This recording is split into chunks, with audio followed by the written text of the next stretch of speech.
estas cosas que he nombrado no te son ajenas. Bienvenida.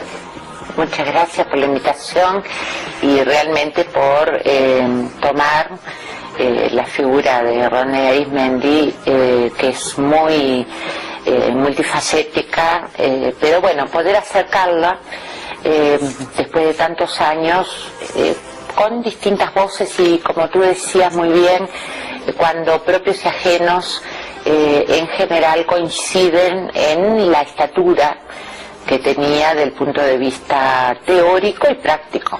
En la práctica, es decir, en esa indisoluble concepción que tenía de teoría y práctica simultáneamente. Yo creo que es interesante decir que mi abuelo, el padre de mi papá, era ballista, convencido, también participó en la vida política desde el ballismo y por lo tanto ahí hay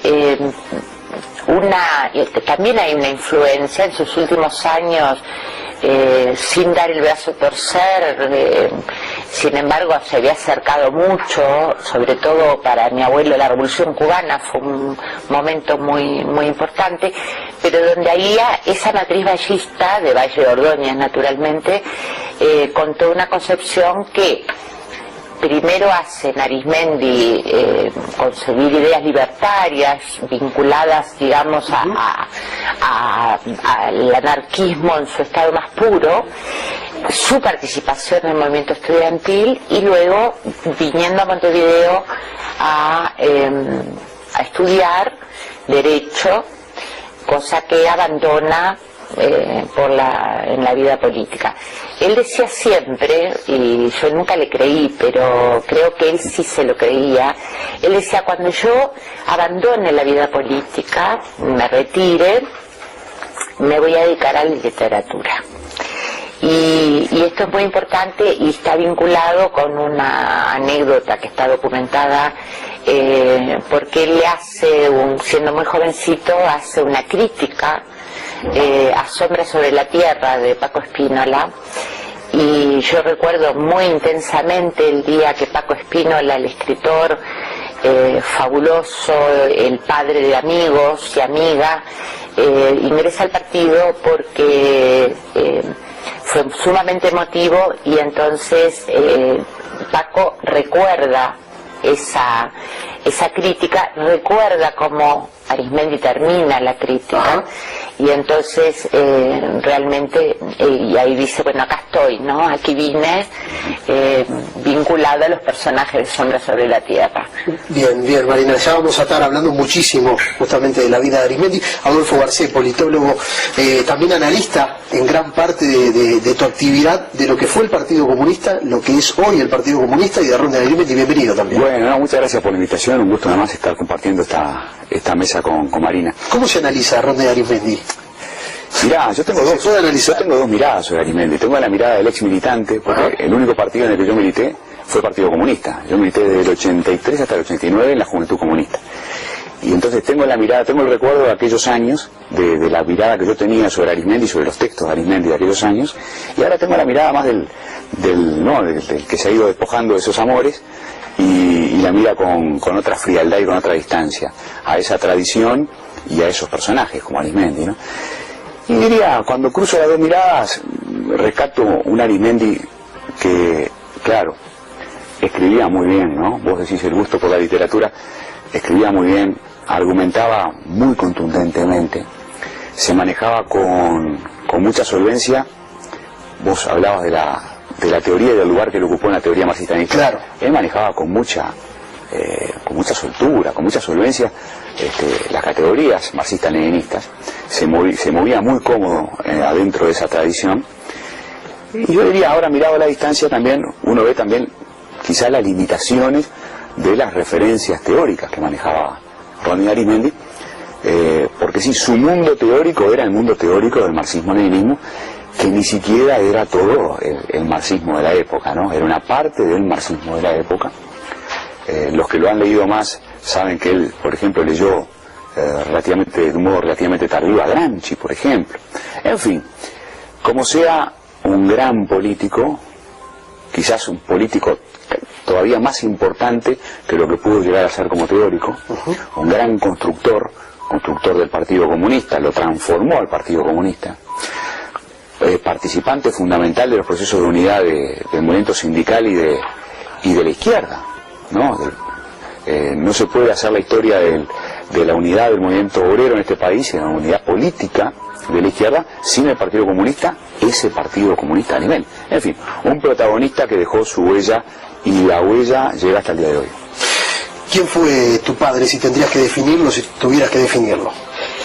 Yo lo he definido, y coincidiendo con Garcés, como un hombre de partido.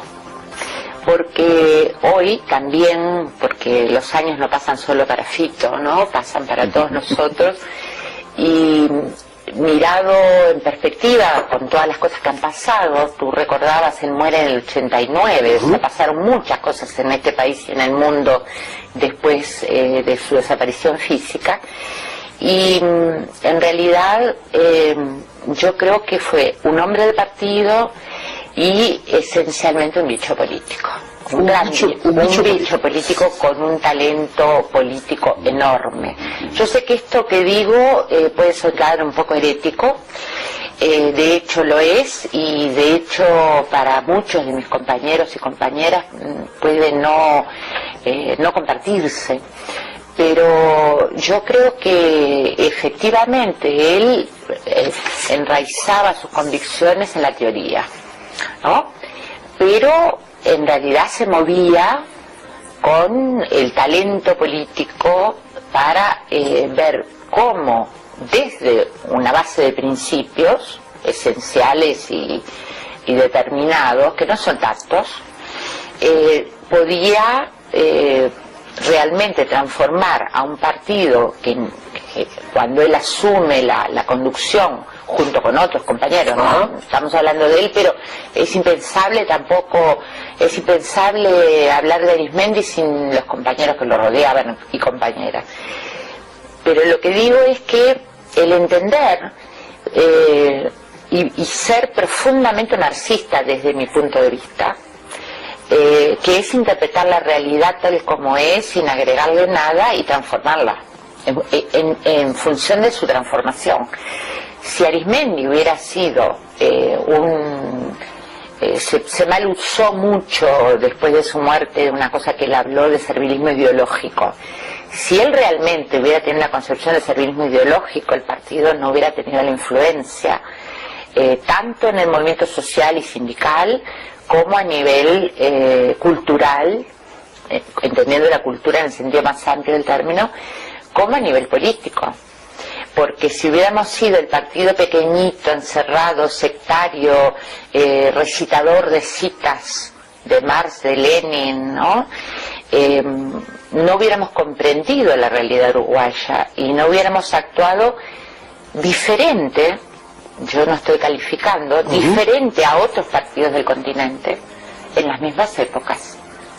Entonces, el concebir hoy la unidad de la izquierda, que es parte de nuestro panorama político nacional, pensémoslo, retrocedamos en el tiempo y pensemos principios de los 60 o fines de los 50, principios de los 60, al pensar en la unidad de la izquierda, en aquel momento la unidad de la izquierda era socialista comunista, esencialmente, y pensar que esto era el camino por el cual había que transitar, hablar de un frente democrático de liberación nacional, pero concibiéndolo como algo amplio, el propio nacimiento del Frente Izquierda de Liberación, el FIDE, y por otro lado la Unión Popular,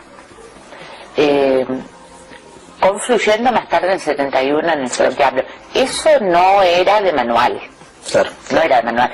Hoy, muchos años después, el tema de la unidad de la izquierda en el mundo entero es un tema importante, es un tema de debate, es un tema donde mucha gente nos dice, compañeros latinoamericanos, dice, ¿y ustedes cómo hicieron? Y ustedes, bueno, tiene que ver con una concepción que, y vuelvo a decir que puede no ser compartido por muchos lo que estoy diciendo, el entender, es decir, el interpretar lo del Frente Democrático, el Frente Antifascista de Dimitrov, para aplicarlo a la realidad uruguaya no era tan fácil de trasladar, si se hacía un traslado absolutamente mecánico, un traslado de receta de cocina. Aunque yo digo que las recetas de cocina también son creadoras. Está claro. Marina, Adolfo, les propongo comenzar a repasar algunos de los testimonios de quienes estuvieron y se sintieron cercanos a Ronda Arismendi. Vamos a escuchar a Rubén Yáñez, a Juan Castillo, a Vladimir Turiansky y al historiador Gerardo Leibler sobre quién era Arismendi y por qué se acercaron y por qué siguieron de alguna manera su camino, el camino que trazó Arismendi en el Uruguay. Les propongo primero que nada comenzar a repasar lo que decía, lo que nos dijo el actor Rubén Yáñez sobre su primer acercamiento a Ronnie Arismendi y sobre la figura de este líder de la izquierda en el Uruguay.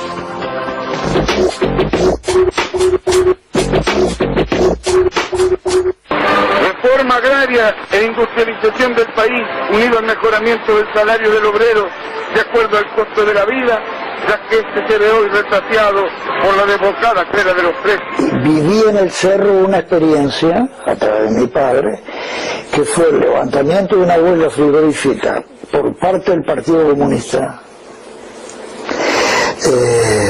porque venía un barco soviético a cargar carne al puerto. Y nunca se entendió en el cerro eso que pasó. Y vos me decís qué recuerdo tengo de Arismendi, el primero, de botija o de adolescente, de ver a Arismendi, me decían que ese era Arismendi en los cafés, en los boliches del cerro, armando partido. Es decir, hubo que armar de nuevo todo. Arismendi y Alcira llegan a Moscú en enero de 1975 con el sufrimiento del destierro y algunos kilos de yerba para sentir la patria más cerca. Cuenta Arismendi hablando de su exilio. Es difícil para mí, que soy uruguayo en la manera de hablar, en el mate, en la psicología, en los gustos y costumbres, vivir en el extranjero. Aún rodeado de cariño y de solidaridad, siempre había una angustia adjunta. Me siento muy cómodo como uruguayo. Esa frase de Ho Chi Minh, de que había encontrado las raíces de su patria recorriendo el mundo, o lo de Mariátegui, que en el fondo de una copa europea había encontrado al Perú, es en realidad una cosa muy profunda que la sentimos vivamente. Era la personalidad de un dirigente de la clase, de un partido de la clase obrera. Es decir, tenía todas las ventajas de un hombre que tuvo la suerte de seguir desarrollando sus estudios, de seguir incluso apoyándose en una bibliografía sólida, que después trató de transmitirla a todo el partido.